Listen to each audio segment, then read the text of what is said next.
And since it is Women in Horror Month, I wanted to pick a very special movie. And for this very special movie, I needed two very particular guests because this is not your usual horror movie. So I said, I don't want to have my usual horror movie guests who are going to spout the same things that I always get. So I've been looking for a winner to get both of these fabulous women on the show. And I found it. I'm so glad they're here. The first of them. She is an actor. She is a writer. She is one of the wisest people that I ever met. I went to college with her, and she taught me so much wisdom that I did not see at the time, but I saw years later. And that's what she is here. I love her so much. Ladies and gentlemen, boys and girls, my GNCs, wherever you may be, please welcome to the Scream Queen's microphone for the very first time, the fabulous Rory Kelsch. Oh, my goodness. Hi. Hi, Rory. Queen fans. Hi. Hi, Patrick. It's been so long. I've missed you so. So have I. I missed you as well. Yeah. We had a thing, didn't we? We were the darlings of the Foy Theater, weren't we? We were the big fish in the small ocean of Siena College Theater. That's right. Oh. And I just realized, well, we have another guest waiting in the wings. This is another person who I did shows with 1,000 years ago, but now she is also an actor, a writer, a mom, she has always been one of the voices. She's been using her voice forever for speaking out and speaking loud about all kinds of discrimination and inclusion and diversity in the theater and the world. If there's a cause, she's speaking out loud and proud about it, and I've always respected the shit out of her for that. Ladies and gentlemen, boys and girls, my GNCs, wherever you may be, bow down because you're in the presence of Erin Quill. Hello, my gays. How are you? That's the fairy princess right there, the fairy princess. It is the Fairy Princess. I write, for those of you who don't know, I write the blog, The Fairy Princess Diaries, which is, again, for diversity and inclusion. But also, I'm here because I'm Asian. And I said that before, and Patrick laughed. But, Patrick, you want to get into it? Well, yes, you are here because you're Asian, but also I know that you're the voice of diversity about Asian. And this movie's not just about being Asian; it's about women, and it's got so much more to say about that. It was your doorway in. Take it. This is the show. It's showbiz, honey. Drug. Whatever gets your foot in the door. Your foot's in the door. Don't slam it now. No, it's my gateway drug. Umma is my gateway drug. It is. Mm-hmm. Even though it's Korean Asian and that you're Chinese or half Chinese, she's half Chinese, half Irish. So yes, but I'm married to a Korean, so it all fits. And I know Sandra, okay. So yeah, we're good. I've spent actually quite a lot of time with the Koreans and Korean Americans, so we're good. Humble name drop. But no, I've just said, if there's a cause, if somebody's underrepresented, if somebody's being mistreated in the industry, Erin is out there speaking out, proud about it. And I've always admired that about you. I thought you're fearless that way. Thank you. Wonderful. Yeah. I am fearless that way. You know what? You do have but if you're going to do it for boys and girls out there, just remember the repercussion is you might not work as much as you did before you said a lot of shit about people. Anyway, I mean, they're truth, but anyway. Wise words. Everything's fine. Everything's fine. And of course, one of the reasons that you're both here is that you're both moms, which is something that I don't have. Yeah, I'm a cat dad. That's not the same. No, it's not the same. It's not. I realized as I was about to introduce Erin that you two have something in common that I did not realize that you had. I did Godspell with both of you. Oh, yes, that's right. Oh, my God. Oh, my God. Where did you guys do it? We did it right after high school in a local church production. I did Joanne. And, Patrick, what did you... I was All Good Gifts. Wearing this... All Good Gifts, All Good Gifts, right. We had a cast of 300,000 people. Oh my God! We had the five people who could sing, and then everybody else whose parents didn't want them around for the summer in their hair, and that was the makeup. So my God, a cast of hundreds. But we had a good time. Oh, that's great. Oh well, Patrick was our Jesus. Blend white guy, check. I was a career Jesus for a while there, but nobody cares. Okay, the movie that we are here to talk about today is Umma, directed by Iris K. Shim. All right. Okay. Erin, since I just saw you a few months ago, I'm going to dump this one on Rory. Rory, we have a little tradition here at Scream Queens. I need you to give me a nice, tight, okay, picture that I'm a movie producer. We're locked in the elevator for 30 seconds. You got 30 seconds to pitch me the plot of Umma and sell me on it. The clock starts now. No pressure. Oh, okay. So mother and daughter, they keep bees. There's the mother. There's something wrong with the mother. We're not sure what it is yet. She has a thing with electricity. She's afraid of it. She thinks it's going to make her sick. There's something going on with that. I don't quite get the bees yet, but her mother dies. Okay, her mother dies and is sort of haunting her, and they have to do this ceremony in order for the spirit to pass And time on. is up. Well done. Well done. Well done. Well done. Really? Rory, Okay, Rory, nobody does it well. That's kind of how I do it. Erin, is there anything that you want to add to that 30 seconds? The clock starts now. Oh yeah, I would just say Korean moms are crazy. Korean American moms only slightly less crazy. I have a Korean mother-in-law, so I'm gonna, but it's kind of like I would just say Asian moms go crazy even from beyond the grave. That's my elevator pitch. Done. Well done. Yeah. Okay, sure. And sold. Run that thing up. Well done. Yeah. Exactly. $10 million. Okay, one of the reasons that I wanted to cover this movie from the moment I saw it was, first of all, the gatekeepers were out for this in droves. The horror gatekeepers. It's not a horror movie. Blah, blah, blah, blah, blah. Which I find they tend to come out particularly hard whenever there's a woman in the driver's seat. The reason that I picked it is because let me try this again. I was bored for most of the movie the first time through. Up until the end when I said, oh, this is interesting. Because I've noticed this trend now, and Umma was this movie was the first movie that I noticed it in, that when women are in the driver's seat, they're coming up with ways to resolve horror movie situations without a full cast bloodbath. Yeah, I think that has a lot to do with like what is terrifying to women. We deal with blood every month. So I don't think blood is something that we find very frightening. It's just more like, oh shit, here it comes again.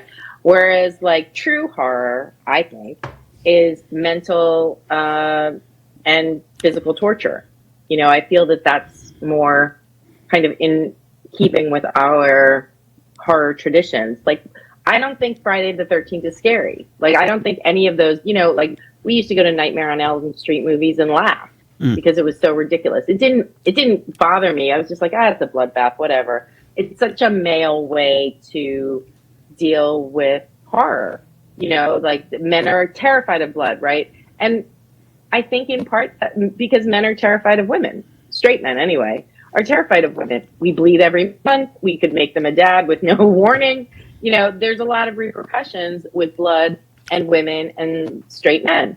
So, blood in female-driven horror vehicles is not usually the answer. To me, I mean, I don't know. No. I like that. That's a side I never thought of before. That's cool. So when I revisited the movie after it came out on Netflix, I said, I'd watch it from that different angle. I said, okay, let's not look at this like it's your standard horror movie. I'm like, there's so much going on with small scares and real life scares and real life situations that you don't normally see. And I find it all fascinating. So that's why I picked it. It's why it's been sitting in my queue forever. And part of the reason I think the gatekeepers were out and drove with this because it was produced by Sam Raimi's production company, and Sam Raimi, of course, did Spider-Man and I can't think of anything else. Xena Warrior Princess, all this stuff. Yeah, he does amazing jobs with horror and fantasy. But that's like where he came from. Yeah, but he's more what's the word I'm looking for? Mainstream now, but he started with doing The Evil Dead, which was the underground gore fest movie that put him on the map and what he's known for. So people were like, oh, it's going to be that. And it's distinctly not that. No, I think this movie is a lot smarter than that. And I think that one of the things that they touch on, but they don't push too hard, and I think that's another female trait with horror movies, is that the mother's actual biggest fear is her child leaving her. That's her horror, right? So as a mother, she's suffering from generational trauma because her mother had generational trauma. And in a way, this is very uniquely Korean. It's a uniquely Korean story. And here's why. Here's history in like 30 seconds or less. So when Japan started invading Korea, they took, it's an estimated 80,000 women to be sex slaves. And most Americans don't know about this. They were called by the Japanese army the comfort women. Now, revisionists have called them sex slaves, and Japan still in many cases denies it. Although a couple of years ago, somebody in Japan acknowledged that that's actually what happened because a historian was allowed to go through files that had never before been open to him. And he just kind of like wandered in and he was like, I'm going to keep these. So what they did was, and there's tons of videos on YouTube if you want to dispute it or talk about it or learn more about it. But from Korea specifically, they took the most women. So they took 80,000 women, let's say, and only 30,000 returned. The others were killed. Now, the women that were returned had been raped multiple times a day for years at a time. And if they hadn't been, sterilized, they had terrible, terrible sexual trauma and problems, right? And this is all documented stuff, by the way. Mm-hmm. And then they went home and they weren't allowed to talk about what had happened to them because it would disgrace their family. Asian families are very, very particular about sexual abuse, about intimacy of any kind. You know, everything is couched in food. Like, are you hungry? That's how your mother says, I love you. So my personal theory is that, you know, sometimes the Koreans are known as kind of like the Irish of Asia, right? They party too hard. They like to get drunk and sing songs. They really like karaoke. They go big. They go loud. And I remember when I got married, that was one of, you know, my husband's family was Korean. My family was Irish and Chinese. And the way my Irish family kind of came to terms with it, because they were bigots, is them saying, well, you know, the Koreans are the Irish of Asia. And I was like, uh-oh. But I was like, oh, shit. Why am I only learning this now? What is happening? Oh no. Now a warning? Oh, no. Like, it's a little late. But my personal theory on like why this is a specifically Korean American story is because yes, they couch the mother's kind of mental trauma in what is now being called fabong, right? Which is a cultural syndrome specific to Korea and Korean immigrants. It's a unique diagnosis, and it's a combination of like depression and alienation and the inability to talk about your feelings. But my personal theory is that only came about relatively recently in the last 25 to 30 years. And that's because those women that suffer that, they were raised by comfort women survivors. They were raised by sexual trauma survivors who had no therapy and no outlet, right? So there's generational trauma in Korean and Korean American culture specifically that Americans do not talk about because it is hideous. And that so is hideous. As soon as I and I do know Sandra, and I was like, oh damn, is she gonna go there? Because like America really is not ready for the actual horror of what being descended from that kind of trauma can bring you. I felt like, oh, this was like a little bit lighter than how deep it could have gone. But you're right. It sets the framework of what's there, of why whose name we never learn. She's just throughout the movie. That is unable to talk about these problems. She doesn't have the ability to speak or address this rage. She doesn't have the ability to speak. And she doesn't have the ability to like address the fact that her husband, she followed her husband here and then he left her. Yeah.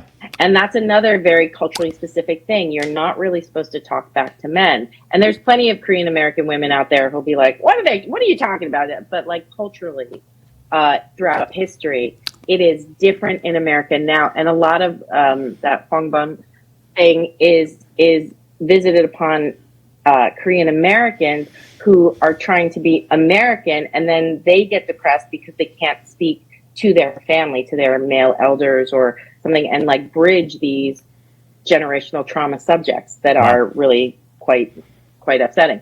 So, you know, for me, anyway, that's kind of what it was about. Like, it was about generational trauma.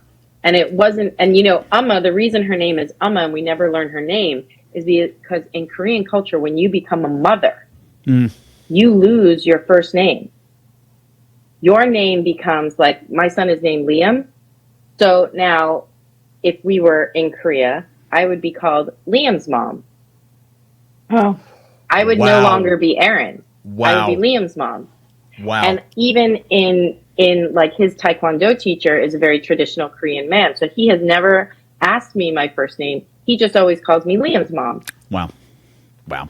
You know, so that's why we don't know who Umma is. That's why, like, there's a lot of cultural specificity in this, and that's because Iris and Sandra and all that.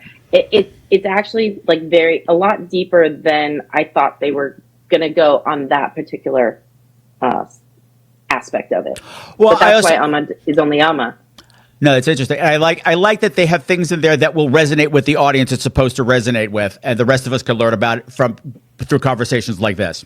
So thank you. Yes, absolutely. Because I did not know about any of that, and you know, while I can see, I can see that would be like. I mean, I don't feel like, compared to from what you just told me, not knowing that, it's almost like, well, did they scratch this? They barely scratched the surface of that. But when you know about it, I mean, it's clear. It's clear that this is a psychological thriller drama thing. You know, it made me think a little bit of Get Out, which I loved. I mean, I loved Get Out. That changed everything for me, because I'm not a horror.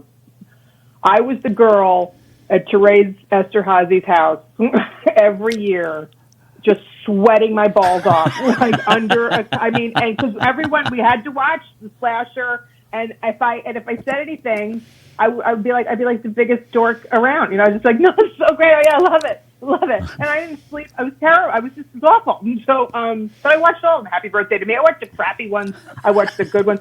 Anyway, so I'm really. It was the time. It was the time. You know, that was what our film library was. It was horror.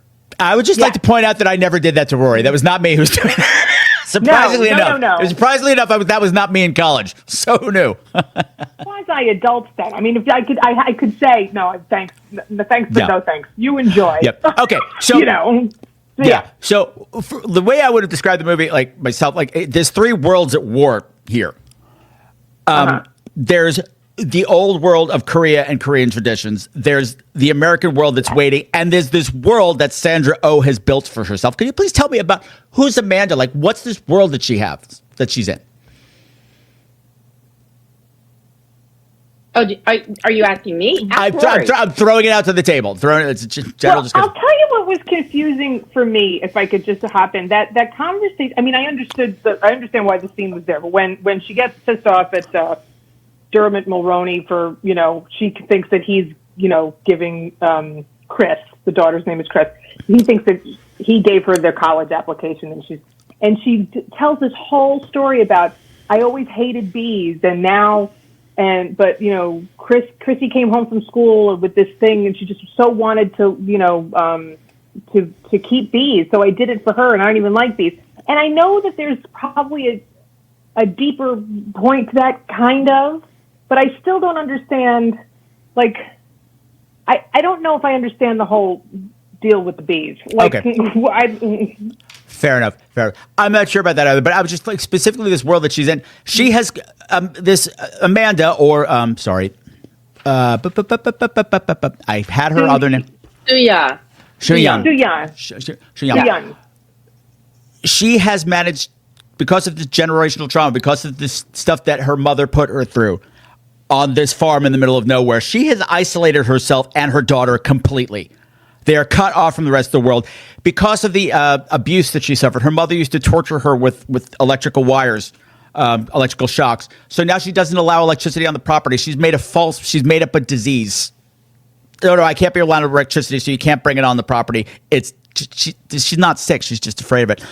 And she's basically, in the best of intentions, doing the same thing to her daughter what her mother did to her. Yeah, right. And this is now it's being doubly threatened, like because her mother has passed away, and this man comes from Korea and just dumps everything, treats her like garbage, expects subservience from her immediately. Correct, and that is a lot of what Asian. That's kind of what happens when you're part of the diaspora, right? So you're always at war with yourself. You have people coming from the point of origin, and they're always telling you you're not enough. And then not only is she not enough as a Korean in his eyes, she has a daughter who is mixed race. I'm mixed race. Yes. And that was like super interesting to me, because watching her daughter look at her really befuddled when she mentioned traditions, or she didn't know what the hanbok was, which is the traditional Korean dress. Men and women wear it. It's kind of like a robe. You know, in Japan, they would have the kimono. In China, they have the cheongsam. In Korea, they have the hanbok. You know, it is kind of like to some of the benefit for mixed race people to not get too caught up in cultural specificity. And yet we get chastised all the time for not knowing certain things. So there's like just no winning. Like right. it always, and that was another, I was like, oh, see, because she tried to change the game from how she grew up. She created this happy family, happy parents in her life, and they lived on this happy farm, and they have bees, but bees are generally happy and all that kind of stuff. And then when the ashes come, and the uncle comes, and you see the contempt he has for her, that she has failed as a daughter, she has failed as a Korean, she has failed on so many levels. As a mother, because your daughter doesn't speak Korean. Why doesn't she speak any Korean? Yeah. Why doesn't she speak any Korean? And the subtext of that is, why doesn't she look Korean enough? Right? That is something that like a lot of Asians have difficulty with, is mixed race people. And the truth is, the mixed race population in the United States is the fastest growing of Asian Americans. So even if you looked at me and you were like, get away, which is like 90% of the Asians I know. Yeah. Not Sandra. Sandra's always been great. But keep dropping that name, Aaron. I know. Well, I'm gonna do it. We're the best of friends. We're like this. No, it's fine. No, it's fine. No, it's fine. I'm jealous. I'm jealous. The best of friends. We exchange Christmas cards. She's actually more friends with Chill. But because, you know, she, like her having a mixed race daughter specifically in this film, when she very easily could have had a Korean daughter, that's her also taking a step away and not being the perfect Korean or Korean American in this case. And, you know, of course the uncle's going to use that to chastise her with, because he is a hideous person, let's face it. Like he could have come to America and rescued his sister. I mean, his sister was here with no husband, no way to support herself, and like shocking her daughter with electricity. And the uncle's like, what? Doing what in Korea? Yeah. You know, he's not. But that's not his job. Is he lays out the rules? He's like, it's the job of the child to take care of the parent in this world and the next. Not my problem. It was your name. Anyway, so there's that threatening her world. But then there's also, like you said, with the daughter, there's this other world, that the Dermot Mulroney world, that the bees that they have. Okay, first of all, bees, matriarchal society. That's why I think they're there. Right. Queen bee, right? Queen bee, right? Queen bee. The queen. Oh, okay. Which is why they're attracted to Umma when she shows up. Like, oh, there's a new queen in town. Yeah, but right. Exactly. Well, yeah. But it's also this thing that's supposed to bring her and her daughter together. This thing that was just theirs. As she says to Dermot, then at Senior Talkovich, she's like, this was something that we were always supposed to do together. This was supposed to keep the daughter here. Like, she's always just thinking about what's going to keep us. This is just ours forever. But now it's been discovered by the honey's been discovered by an influencer online, and now all of a sudden there's a demand for it. So the outside world is calling. This thing that you built to keep this world safe forever and keep money flowing in is now pulling my daughter away. And I do want to, and like I said, the daughter wants to go to college, but she's afraid to bring it up because she knows that mom's not going to like this, because mom can't deal with this either world. Right. And I also think that a lot of immigrant children or children of immigrants have this kind of pressure put on them. Even if they are encouraged to go to college, they are often asked to go to like a local college and live at home and continue to help with the family business and continue to work in the shop. You know, we don't just see it in horror. If you looked at the project Kim's Convenience, the daughter in that is trying to go to college desperately to become a photographer. She's funny, she's smart, she's so talented, and yet her parents are still making her like work in the shop. Yeah. Right. Yeah. And like I remember I was 12. This is not a great story. I mean, it's fine, but when I was 12, I went over to Australia because my family emigrated to Australia. They're Chinese, but they emigrated to Australia. And my grandparents owned a Chinese restaurant, the fanciest one in town. And they put me to work that summer working behind the bar. I was 12. And then, and I was behind the bar, but like, they were like, yeah, you're here, go ahead. And my cousins, which was so odd, they lived there. And they're like, gee, that's funny. Grandma's never asked us to work behind the bar. And I was like, well, she knows I don't drink. Like, I had 3 male cousins. They would have probably cleared that bar. Yeah, no problem. Yeah, yeah. sure. Wise woman. Yeah. She was a smarty. But like, that's the societal. That's why it was the most successful restaurant, right? Because of decisions like that. Exactly, and I'm not, no shade. Yeah. Yes. It really was. People still talk about it on these like Facebook groups. They're still like, anybody remember the Lin Nam? So it working in the family business and Korean American business owners, independent business owners, are the largest group of small business owners in the United States. And you have to get your workforce from somewhere, right?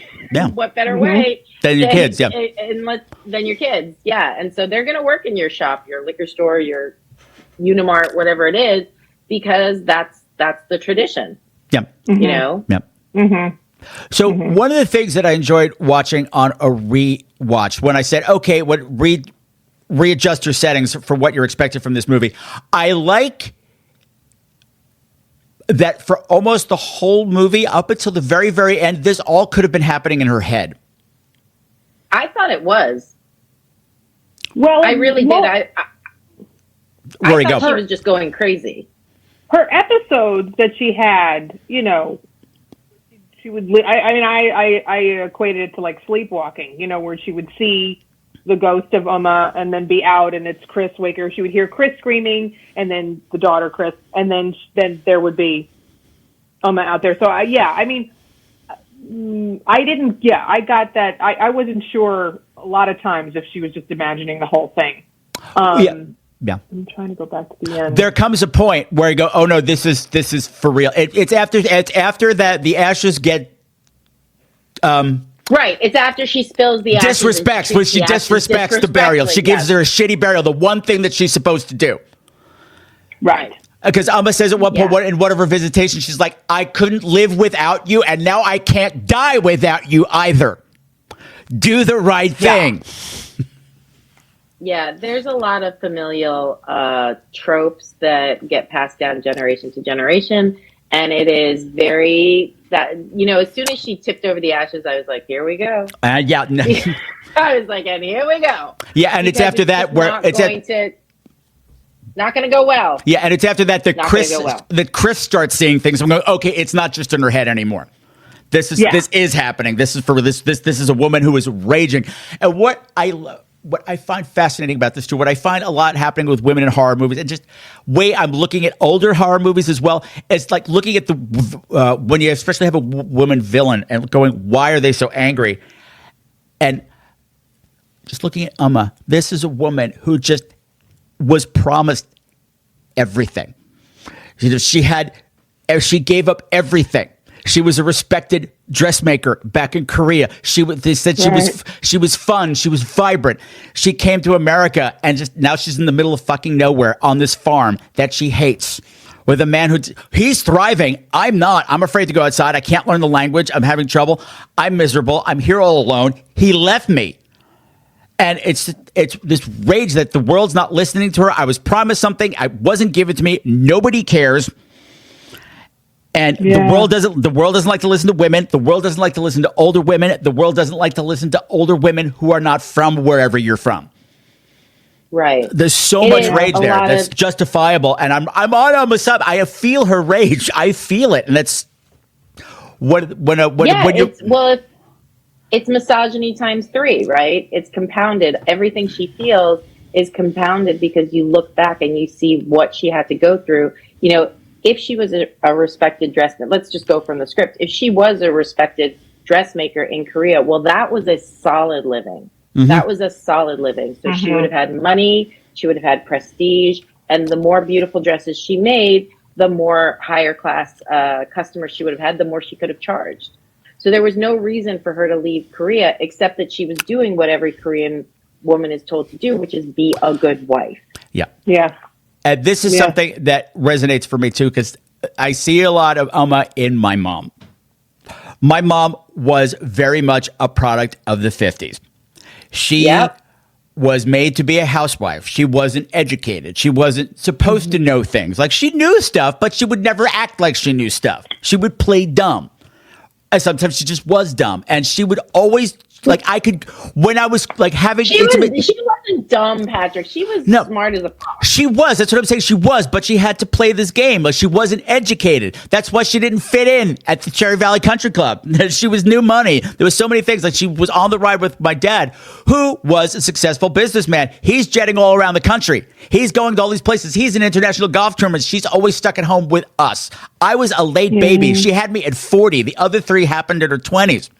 Like, she should be done with this by now. And here I am. And I get this. And this is, she drank too. Like, my mother was a secret alcoholic. And I understand all of that now, but I didn't at the time. And one of the scenes that really resonates here with me, there's a scene where Chrissy is sleeping and Sandra Oh goes up and gives her the whole backstory that I just said, the whole thing where she explains what happened with her mom, that this is why she's angry. The world did her wrong. My mom used to do that when she was really drunk. She would come in and start apologizing for shit, and I would play possum like I didn't know. It was one of the most terrifying things. One of the most terrifying things was to walk into the house and realize mom wasn't there anymore. It was somebody. It's her. Yeah. And I saw so much of this movie. Because like Sandra Oh has this wonderful quality where she would be able to just like, she would be herself, and you see Amma come in like, oh, there she is. She's gone now. And it's just the slightest little changes in her eyes. I'm going, oh, God, you're terrifying. And I know that feeling right well when you're staring that in the face. Like, that, it was a gut thing. Yeah. Yeah, I will say my mother was a very well-respected ballet dancer, very high level, and traveled the world and did the whole glamour thing before she was married. So she had a lot of experience coming from, and also she was Australian.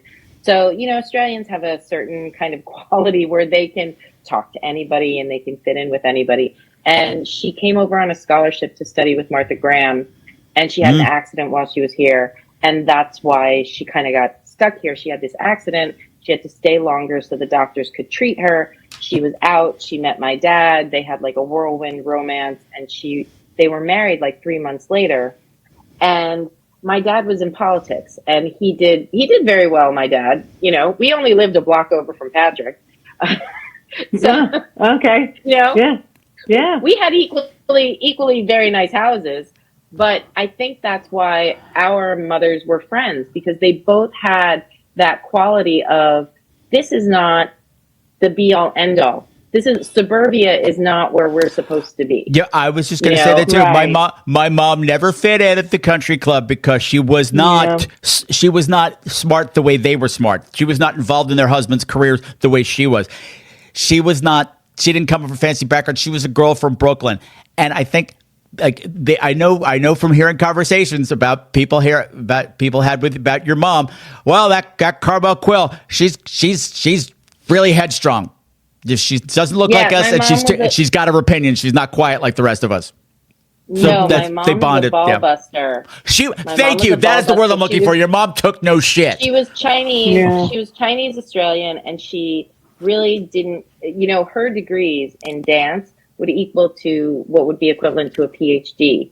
So she was not backing down for anyone ever. And my dad was an attorney. And he did labor law. So anytime somebody kind of gave her stuff and she came home, he goes, you tell them that, you know, he was very Irish about it. He was very, you know, Irish American, claw your way to the top. He's a cousin of Mike Quill, who started the labor union, you know, the TWA. So, or TW. So, like, they were both extremely strong personalities. And did they fit in where we grew up? No, not really. But they always told the truth, which, by the way, that's not always welcome. Yes. Go, Rory, go. No, I will just say that years have taught me nobody works harder, nobody's more disciplined than a dancer. I mean, you do not mess with them. Their time is precious. They're so invested in their body, their instrument, everything they have to do. I mean, you never get a harder worker than a dancer in my book. Oh, my mother was relentless. I used to shake when I was little because I'd see how hard she worked on whatever, whether it was like a committee she was chairing or something, some charity that she must have been the chairperson for every charity on Long Island. And I would be like, is that what you're supposed to do as an adult? Oh my God, I don't think I can handle that. Because it was so like, I have 15 copies of this, and this has to go to this one. This has to go to this one. I mean, she was relentless. Yeah. And I do feel like in Umma, there's so much rage, and it's rage that can't go anywhere because it was societal, and that society, even that she's raging against, is gone. Yeah. Yeah. Yeah. And the only person there to take horrific. It out of is a child. Yeah. Right. And I just want to add, I mean, like, I've always loved Sandra Oh. I think she's just so unique and so vulnerable in a way that I don't think I've ever seen anybody as vulnerable as her. She really goes there. She gets into trouble, and I love that about all of her performances. But what I really and now that I know so much more, thank you, about this cultural oppression from these comfort women and that whole generational trauma, which thank you for sharing that. I mean, how she lets all of that land in her performance. I just want to add, it's funny. It's like I'm Italian American. I'm Irish and Italian, but on my mother's side, it's all Sicilian American and similar. I mean, my grandmother, when she was 18, I have the picture. I wrote a whole story about it. She told me this, and I remember when she told me, I was very young, and I couldn't believe because nobody had ever, I don't even know if she had ever told anybody before this, but when she was 18 years old, she won a contest. She won this dress design contest, and there's this picture of her. She wore one of those cone hats that like a princess would wear, and this gorgeous gown, and there's a loving cup. This is like 1930. There's a loving cup on the floor, and I go, "What's this?" I found. She goes, "Yeah, I won a contest when I was 8. I won first prize. I could have gone to Paris and studied in a great design house." Her father, my great grandfather, was a real shit. Right. Just, beat up my great grandmother. Locked in. And, she couldn't leave. She had to protect her mother. She had to just, And there was always this, but I want to say, I don't know. I don't want to say it's just an Italian thing, but I've always sensed, the walls kind of go up and they have to be tough, and the food. I mean, give me a break. Takes days. But I noticed when did either of you ever watch My Brilliant Friend, the HBO about the Elena Ferrante, the friendship? Anyway, it's not a horror movie, but it's tough to watch only because there's so much normalization of violence against women, and just this oppression of women. Even the women go, I'm fine. Like in this, My Brilliant Friend, the little girl, she gets thrown out of a window by her father. He breaks her arm. The first thing, I mean, it's really good. It's not just all that, but it was on HBO for like a while. Anyway, and the first thing I'm writing it down. Brilliant Friend. But there's My Brilliant Friend. It was a book by Elena Ferrante. Anyway, but that like kind of toughness, what I thought was so beautiful about Sandra's performance is that she really couldn't be tough about this. I mean, it was just affecting her so deeply, deeply, deeply that I didn't know about this other stuff. It makes more sense now because I was like, I mean, I got it, but I was like, I couldn't tell. Like, I kept waiting for Dermot Mulroney to buy it because I was like, is this a horror movie? Like, who's going to get like really slashed up, or the bees are going to just rip them to shreds? Something. I was waiting for something like that, but it makes more sense now that it wasn't ever meant to be something like that at all. You know? I think it's like internal horror, right? The internal horror is that psychological. You become your mother, and then you will pass on the trauma that you swore to yourself as a little child crying in a corner that you would not do to somebody else. You swore you wouldn't do it to somebody else because you knew how it feels, and then you're sitting there and you pass that on. You do it to your child, and that's kind of like that's I think a mom thing, regardless of background or ethnicity. I think that's one of the kind of most haunting things about women in general is that sometimes we find ourselves doing it and we don't mean to do it. Yeah, it's just we've always had. I'm Gen X, and it is right. We're all Gen X, and like from drinking out of the hose in the yard to like falling off your bike and walking yourself 3 miles home because there was nobody to pick you up. Like there's like just a lot of trauma in being raised by people who went through wars, and then instead of talking about it and dealing with it, they were quiet and they didn't say things. Like, I think my husband, who's Korean, his father passed last year in April, and he still is suffering from the trauma because his father went through so much trauma in Korea that he basically just decided to not speak English once he retired. And he would just sit in his chair and watch television, Korean television, and just not have conversation. So we both tried over the years, just so many times, like, Appa, how you feeling? And, we would try it, and he just could not, he wouldn't engage. I think he was honestly like so mentally beaten up by what he had experienced as a young man, because when the Japanese army came into Korea, his family was living in North Korea and they were aristocrats, and they slit his father's throat in front of him, and he was like 3 years old. Oh my God. So right. So this is what I'm saying about Korea and trauma. There's just an endless amount of trauma that is passed on. And like my mom said to me when we got married, she's like, you have all these pictures we have all the pictures of everybody's weddings. Where's the pictures of Chill's? And I said, Mommy, they don't have them. And she said, why not? And I said, because the Japanese. And she was like, oh God. Like she knew, because she was Chinese, she knew what had happened. I have pictures inherited from my grandmother that like have killed by the Japanese, like written in the back on them. Wow. In pencil.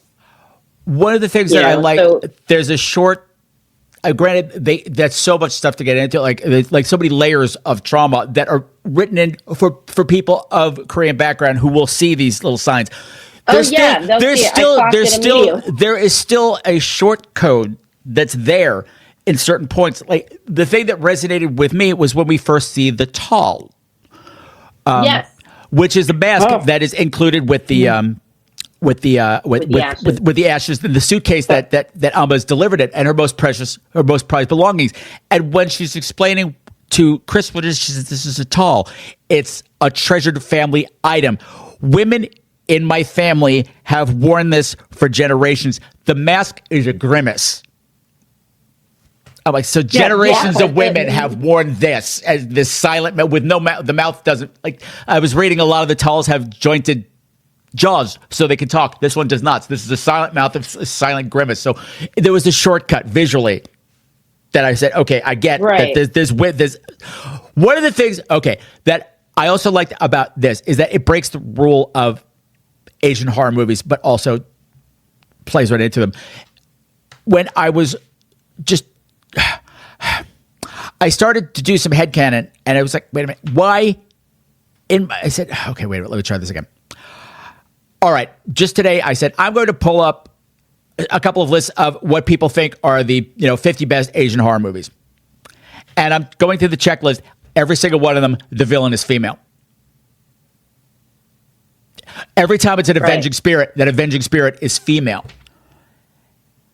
Oh, yeah, like Crouching Tiger. Remember the witch in Crouching Tiger? Yes. I love that movie. I still don't know what the hell happened. Every time the villain is a man, Every time the villain was a male, it was a real life killer. But whenever it was a spirit, avenging spirit, it was always a woman. I said, wow, why? If I didn't know anything about Asian culture, I'd say, why are you so afraid of your women? This is why.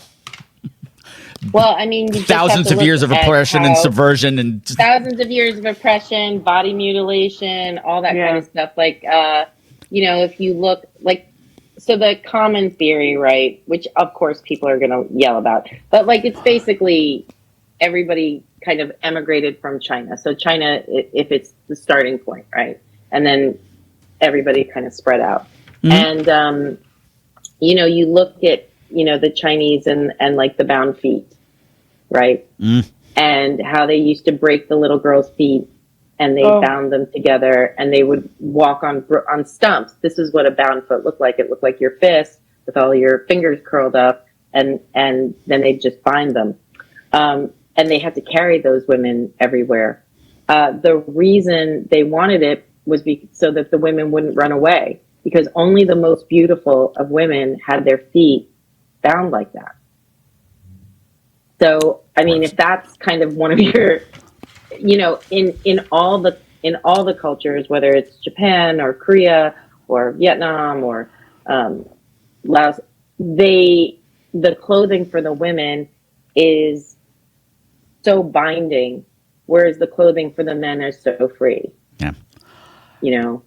And that's because women have been punished in Asia for generations for being attractive, for being the object of desire. And that's translated down into so many tropes in American entertainment that we, get exhausted by constantly getting clocked for this like exotic lotus bloom kind of trope, right? That now people, almost Asian American and Pacific Islander women are overly reactive sometimes to even the thought of somebody that's an Asian female taking on a negative part that kind of either where the woman is a sex worker or she's a, some sort of dragon lady. But here's the thing about that.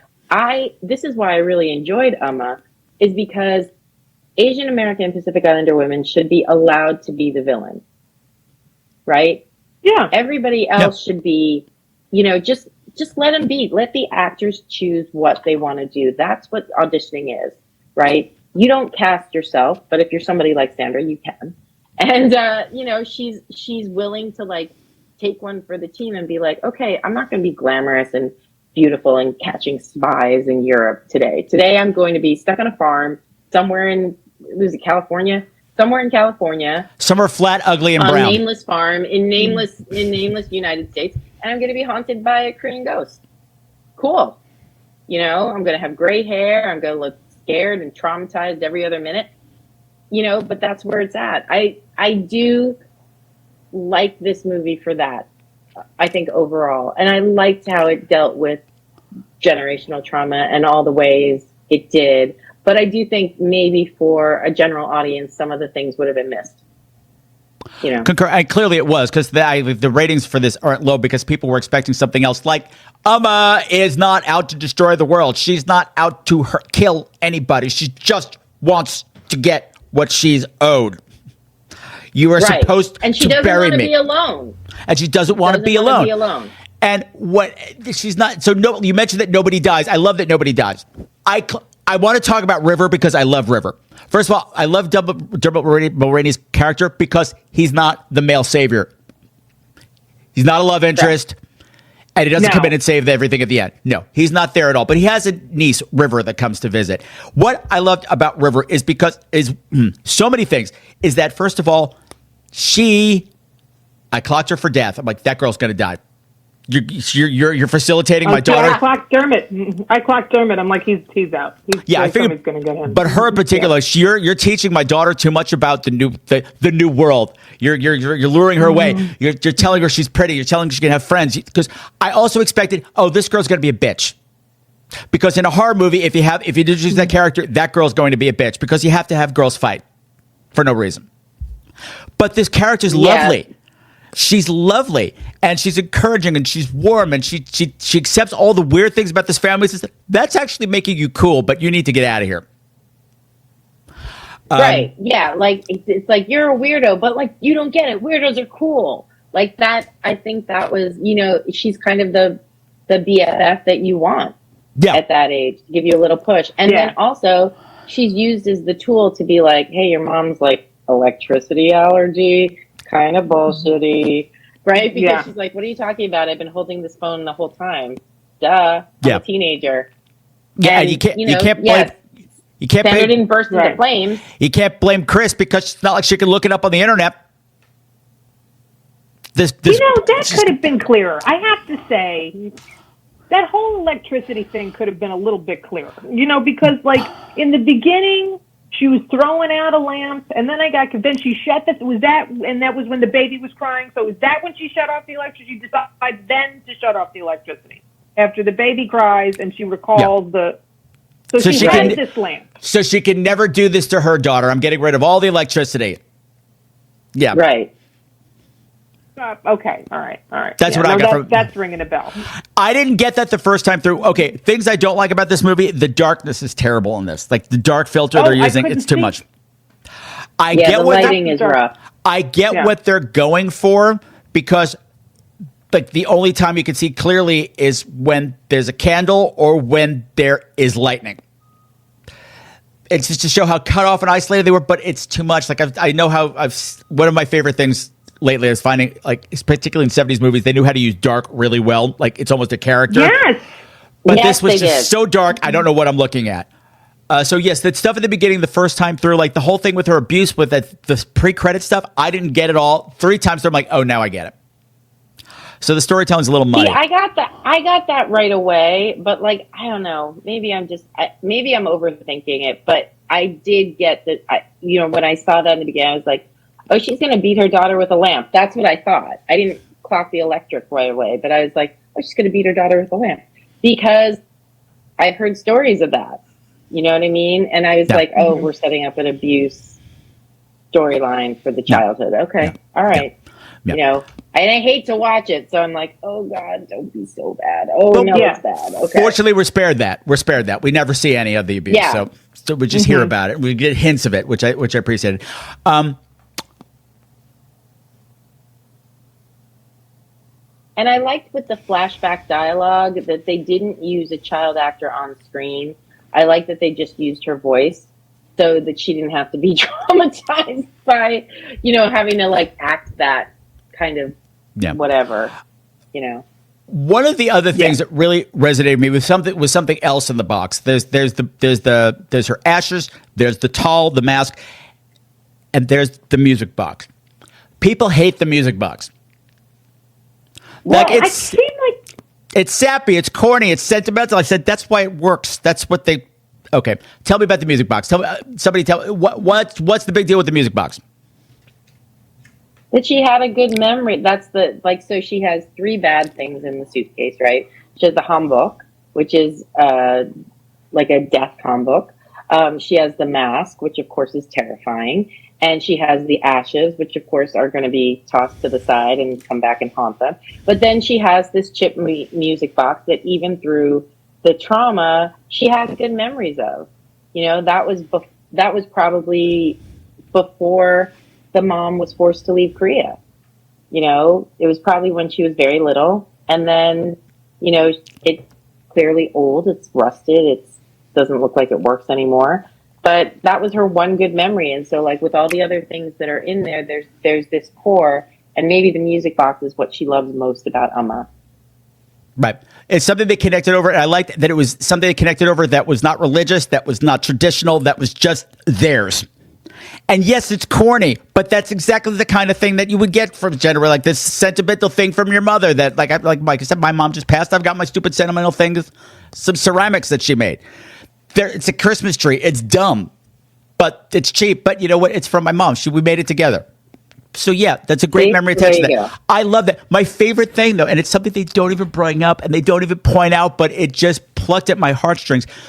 There's a scene where Chrissy's just passing by and you see Sandra sitting at the piano with the music box trying to plunk out the melody. and you hear how out of tune the piano is. I'm like, that's Umma's piano. That has not been played in 40 years. That is heartbreaking. It's just trying to bridge that gap. I love that. It's a wonderful little moment that they don't call attention to. That it's just magical. And it's also another example of being a bad Asian, because she should be able to play the piano. Exactly. That's our trope, right? That we. Who just posted a video of that like 2 days ago? That'd be you, Aaron Quill. No, my son plays the piano. My grandmother was a pianist, so we all I'll never get it. Never. I know, right? Look at that honey. I mean, there's so much honey. I mean, they're so good at making all that honey. Yeah. No, I have to say, I watched it twice. I think I got to watch it. I definitely have to watch it again now because, I thought the music box kind of threw me. I thought they kind of I thought is that like 11th hour? But now that I realize that piano, see, there was so much internal stuff that now that I know what you just told me, I would almost want to go back in and just try to get more of that fleshed out. You know what I mean? Because it was so. Yeah, I think was dependent. Takes a second watch. Yeah, so much was dependent on Sandra's performance, which was amazing, as I said. But there's a lot of info there that I think. I don't know. I think it would do to just add more of that for context. Although I have to say, I really loved the beginning with all those shots of old Korea and the people moving and stuff. So it was there. I just don't know if you would have to reconfigure it. I don't know. Thank you for bringing that up. On my second watch through, those still images that are popping up during the opening credits, I said, wonderful. Wonderful. But when I got this, I was like, okay, because I wrote it down this time. I realized now it's Umma's journey through life, but it starts off with all Korean stuff. He's seeing women in the traditional masks, the traditional dresses, the masks at the temple, funeral urns, but the music is sinister and strange. You go, oh, look, I don't know what's going on. Look at they're doing some sort of ritual. This was going to be the scary thing that comes later, but then it shifts into here's the American farm, the dusty farm, and the windmills and the beehives. And I'm going, if I was from the other culture, I'd be looking at the American stuff going, God, that's awful. There's nothing there. There's no people. Where are the people? Where are the plants? Yeah. Where's the green? Where's the pageantry? Everything's square and boring. That it's just this war of cultures right from the beginning that, depending on where you're sitting, each side looks strange, without a judgment call from the film. I think film at all. And 90% of American culture that deals with Asians from different parts of Asia, that's even for example, Good Morning Vietnam, right? He goes from an American army base, all of a sudden he's in Vietnam, and it's everything's moving, everything's the architecture is different, all that kind of, that's the easiest way to show people that it has this difference. The ceremonies and everything, they are not now there's a big Christian contingent amongst Koreans, but back in the day that wasn't true. And that's why they have the older ceremonies, they're from Buddhism and Taoism and all that kind of stuff. And the honoring your ancestors, that's a very, heck, we see it in Mulan, it's, Right. So that, the concept that we talk to our ancestors and that we keep their picture and we give them food for their afterlife journey, that's a very common concept throughout all of Asia. And we see that in so many different things. So that she would not give her mom the rest of the ceremony. Yeah, that would mess you up as a mother, even if you were a really, really, really bad mother, which clearly Umma was. Yeah. She's still going to need a headstone and some oranges and some incense. I love at the end too, in a normal horror movie, when it's the final battle between Sandra and Umma, she would be some CGI nightmare monster, and she's not. She's just an old woman sitting in a chair, looking very. Yes, that was very moving. That was very, very moving. I love that. It's a horror movie to make. I know but it is. It's an emotional horror movie and it's psychological horror movie, and that counts. I love that we went for an emotional way to defeat your villain, who's not a villain. Yeah, I think that maybe it is a very female-centric point of view, in that once you understand what your mother went through, truly understand. It took her saying, it had to take her saying, you find it in, you have to forgive her. She has to forgive you. I know now. I didn't know then, but now I know what you went through. I'm sorry I wasn't there for you, but you have to go now. I'm going to give you the respect that you deserve, but you don't belong here anymore. Yeah. And for both of them to come to that, yes, that's the way this movie had to end. And and it was through that bonding of the music box. The ceremony.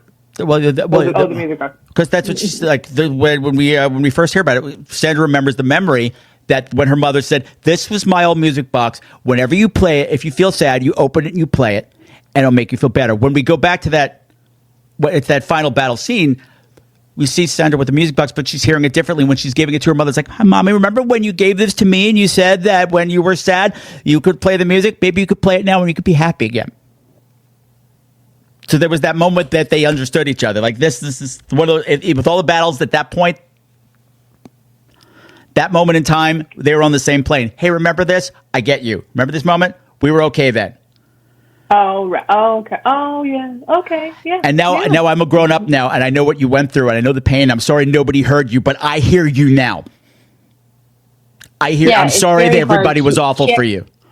Yeah, go. Yeah, she has to reckon with her inner child, and kind of deal with the trauma that was visited upon her, both physical abuse and mental abuse.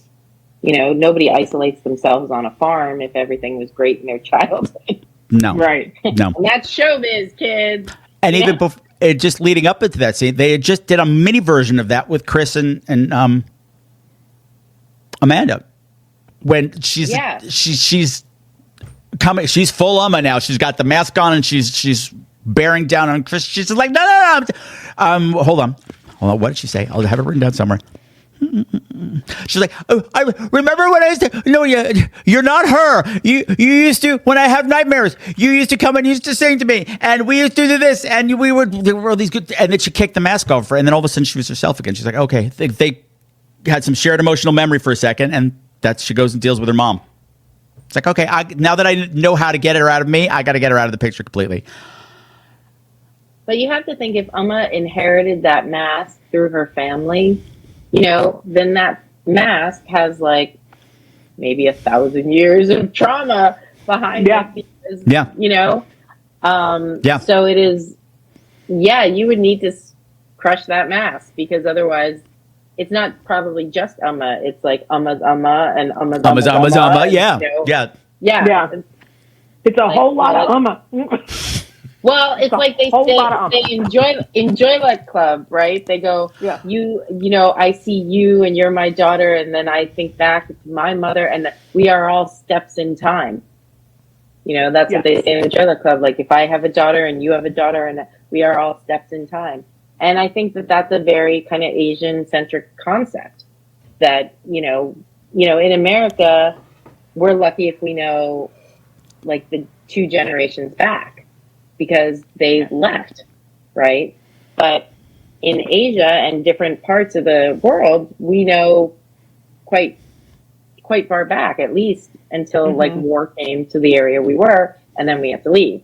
So, but I did think that Tal was really, I was like, uh-oh. When I saw that, I was like, oh, here we go. I'm like, oh my God, I'm just going to put on the mask, and everything's going to go bad. Everything's going to go so bad. Yeah. Yeah, I saw. I did it. Go. Yeah. You go. No, I did appreciate that. I appreciated the whatever you call them, the flashes of Umma and the robe and the mask, and then you see her in the window. Whatever, that always works. Like Amityville Horror, like the pig in the window. Like that's just you can't lose. You can't lose with some scary crap in a window. A silhouette in a window will do it. Okay. Sidebar. One of my favorite memories is Rory Kelch doing the imitation of the puking nun from the Amityville Horror. No, wait a minute. That's The Exorcist, right? No, it was the Amityville Horror, the puking nun. I remember we watched it, and like the next day, she's like, we watched the Amityville Horror. My favorite part was the puking nun. Blam. Oh, I thought, well, this would be. There's puking in The Exorcist. This is the thing that I was totally confused too, because I have never watched The Exorcist in full, because I can't. Understandable. And I always thought that the nun that puked was in The Exorcist, because that would be when I'd stop watching it. I go, okay, or the dog. There was a German Shepherd in the distance, and I go, I'm out. That's The Omen. That's they're just all messed together. That's Damien. That's Damien. But you know what? That's fine. That's the devil child. I could watch The Omen. I remember, because I loved Lee Remick. I could watch that, but I couldn't watch The Exorcist. And I remember I'd be like, "It's coming, I'm out." And I remember. So this, you'll appreciate this. So Patrick being a late baby, right? I have another friend. I won't mention his name, but he is also a late baby, and so his brother was a teenager when one of these. When one of these like big horror movies, when The Omen came out, he was like 3 or 4. Sorry, hold on. Roy, late baby means like my mom had me late. She was 40 when she had me. A life baby. Oh, okay, yeah. All right, yeah, a late in life baby, or an oops in Catholic. So, yeah, or like, didn't think I could do that anymore. Please continue. Yeah, right. So, his brother was like 10, 12 years older than him, and took him as like a 5 or 6 year old to see The Omen. Oh. Right? Yeah. And my poor little friend, who's now a grown ass adult, had to go into therapy immediately because he saw The Omen at too young an age. If that doesn't sum up like Gen X in one, one experience, absolutely. What does? and that story reminded me of something. My mom and her best friend Bernie McGarliff. Oh, the story's about Bernie McGarliff, but we're not gonna. She's one of the old friends from Floral Park. She's from the American Legion. She's not one of your fancy Garden City friends. Oh. Bernie McGarliff and her snuck off to the movies. They said they were going to church. They didn't go to church. They went to see Rosemary's Baby while she was pregnant with me. This explains me. Oh yeah. But do you know my uncle is a producer on Rosemary's Baby? Name drop Aaron Quill. He's dead. It doesn't mean, No, that's fabulous. That's fabulous. He died when I was in high school, but he was what they called like I forget what the term is, like a rescue producer. Like it was if it was in danger of not finishing filming, they would send him in and he would like whip everybody into shape and finish it. And Rosemary's Baby is one of the ones that he specifically worked on. But he did like Across 110th Street and this miniseries Chiefs that he won an Emmy for. But like all these kind of, yeah. Just saying that story out loud made me realize that my mother and her friend had to lie to their husbands about going to a movie. Bad Catholics. Yeah. And I remember she told that story to me when I was a teenager. And she told it in a whisper. Don't tell anybody, because like what? It's 20 years later, and you're going to get in trouble for it. Yes, she would have. Yeah, she would have. Your dad would have been like, "I can't." Jesus Christ, Lil. Jesus, Lil, you have to go off. And you're supposed to be at the church. Of course, why wasn't my dad at the church? He wasn't expected to go to church because he's the dad. Whatever. Yeah. Exactly. My dad was the one that wanted to go to church. My mother was very like against organized religion. So she'd be like, "Go ahead. That was the deal I made, that the kids would be raised Catholic." If I heard one more time, like, "I agreed to it when we first got married." She's like, I'm sorry. Life is about compromise. You marry an Irish guy, there's a lot of compromise. Oh my God! Wow. A lot of compromise. Okay. Yeah. The men. We've done it a roundabout way, but I think we've done Umma. Because the story is simple. But we've done about so much. I think we've covered everything I want to talk about in different ways I wanted to talk about. And that's exactly why I had you on, because you're not my usual guest. And you're going to approach the movie in different ways. I loved all this. Just since another story, since I think you both appreciate this, because I know you're both backgrounds. The other, a few years ago, I was walking through Times Square on a Friday night with because but it's really crowded. There's an Irish bar there. They have a live band, and they had the speakers blasting out into the streets. And they're playing the Wild Rover. Oh yeah. And It got to the part where it's no, nay, never. I'd say never. Exactly. 20% of the people on the street, like in my view, all did that. The other 80% were like, "What happened? What happened?" Yeah. It was I just used to tour with Patty Noonan. This group Pavlovian response. It was fabulous. You know, you can't fight it. It's a catchy tune, you know? No. It was a catchy tune. God love the Irish. Even people who, even if people don't know any other Irish song, they know that, and then they know Danny Boy. Right. I used to tour with Patty Noonan, so I was his Irish singer, and and then he'd bring in the big dogs from Ireland and stuff, and he'd always introduce me. He goes, "Oh no, here's a lovely little Irish girl from Long Island," and then I'd come out and I'd be like, "Surprise!" But it's great. No Nay Never would be one of the ones I would sing. Atta girl. You know? Yeah. Okay. Sure. Yep. So before we wrap things up, where can people find out more about you? Do you have anything you would like to promote? Anything going on that's exciting? Okay. Well, Why was that? right, Okay. No, Rory, go first. Okay. Well, I just actually I co-host and co-produce this little storytelling venture with a good friend of mine. Her name's Kathleen McKitty Harris. She's a wonderful writer, essayist, and her works appeared in the New York Times and all kinds of stuff. But we do this thing up here in Ridgewood in our hometown. It's called What's Your Story? And it's a little bit like a Moth, but there's no competition. We just sort of get writers. You don't necessarily have to be a writer. You could be a performer. You could be someone who just really has a great story to tell, get up in front of people, and, you know, we get audiences together. But we're doing a fundraiser for the Ridgewood Historical Society the end of this month. So that's a lot of fun. We're trying to get more exposure for our little storytelling event here. And, you know, I'm jumping back into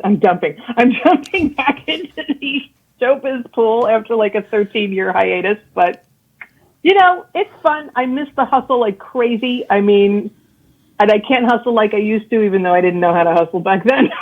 But because I've got I've got a senior and a freshman, and life's crazy. But can I hustle tomorrow? Yeah, I know. It's good. It's good to be busy. It's good to be moving forward after some crazy times. I'm sure you agree. Even though it's still crazy. It'll always be crazy, but you know. I wanted to ask something. One of your credits that I found that sounded interesting to me, the anthology you're included in, the I Am Strength. Yes. It had a great. Yes. Oh well, yeah. It was I Am Strength : something amazing, and I can't remember what was after the colon, but it was something great. It was a great title. Yes, I have an essay. In fact, I'm so glad you brought that up. I didn't know we were going to talk about this, but that story I just told you about my grandmother winning that dress design contest. That's a story I had published in this anthology. It came out in, I want to say, is it 2018 or 19? I have to look. It's called I Am Strength, True Stories About Everyday, True Stories About Everyday Superwomen. And it was published by Blind Faith Books, and marvelous stories. There's one by Martha Frankel. There's a lot of different writers, and there's poems and stuff. It's a really, really great book. Yeah, so that was the fun thing that happened, and just writing, acting, storytelling, momming it across the river in Jersey. I've been here 14 years. I can't believe it. Creeps up on you. Because you live in Parsippany, New Jersey. You live in Parsippany. Oh wait, we got to be careful. We'll talk about that after we stop recording. That was a side. That was a tangent. We don't need to go down right now. Eric Quill, what's going on with you? Where can people find out more about you? Well, I am going to be on Law and Order SVU relatively soon because I just shot it 2 weeks ago. Nice. I have a film that I was just cast in. It's sort of like a Renaissance-y film that's coming up, and it's shooting in the next 2 months. I think it's like about a Ren fair. I haven't read the whole script, I'll be honest. And but I'm shooting that. Huzzah! Exactly. I actually did a Ren fair musical that Nell Benjamin and Larry O'Keefe did in December that was all about like the huzzah, like just from nowhere, and it was so brilliant and funny. I really hope that it continues into like a bigger project because it was so delightful. Fingers crossed. I have the book Rise, History of Asian Americans from the 90s to now, where I have a section that I wrote on the musical Miss Saigon. And then there's a book called Theatrical Blogging, The Emergence of a Critical Culture. And I have one of my blog posts that went viral and helped almost shut down the Welsh Opera. That's in there.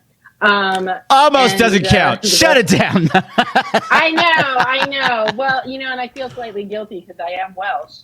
But, and if not else, you should be following Erin on Instagram. She's got a very, very active Instagram. Her videos are great. I stayed on Twitter because I'm never the person to leave when somebody's like, you all should really leave. I'm like, that's when I dig my heels and I'm like, absolutely not. Nobody's going to tell me what to do. Elon Musk. So, so my liberal ass voice is still on Twitter. So it's at equill. And that's it, really. That's it. Okay, great. Thank you so much for joining me. Thank you for coming to talk about this crazy little movie. Thank you for celebrating Women in Horror Month with me. And thank you for being fabulous. So, till we meet again, stay safe, stay healthy, stay fabulous. Thank you. I love being here with you both. It was great. And we're enlightening. Wonderful. It was a good time. That was a good time. Just something you said, Erin, about not being the person to leave. That was my mom's big trait too. She did not like to be told to leave ever. And when her time was coming, she had this brain bleed and they moved her to a hospital and they said, she's not going to stay the night. She's not going to make it through the night. 2 weeks later, she's still there. I'm like, that's so on brand for my mom. She's like, I'm not going. I'm still here. Listen, my dad was on hospice. All bred to the end. Yeah. 3 times he was, and each time they were like, well, he's going to be just keep him, whatever, keep him comfortable. And then all of a sudden, like a couple of weeks later, he was in there sitting up, having breakfast. And the woman came in and she was like, hi, Mr. Quill. And he goes, hi, how you doing? She's like, yeah, you're off hospice. 3 times. 3 times. The boy who cried hospice. Oh, well. All right. Oh my God. Irish guy was never quite the same again. Stubborn motherfuckers. All right. Thank you very much. Have a very great Saturday night. I got to go get some dinner. This will be out in 2 weeks. Okay, great. Mwah. Very exciting. Bye. Big man.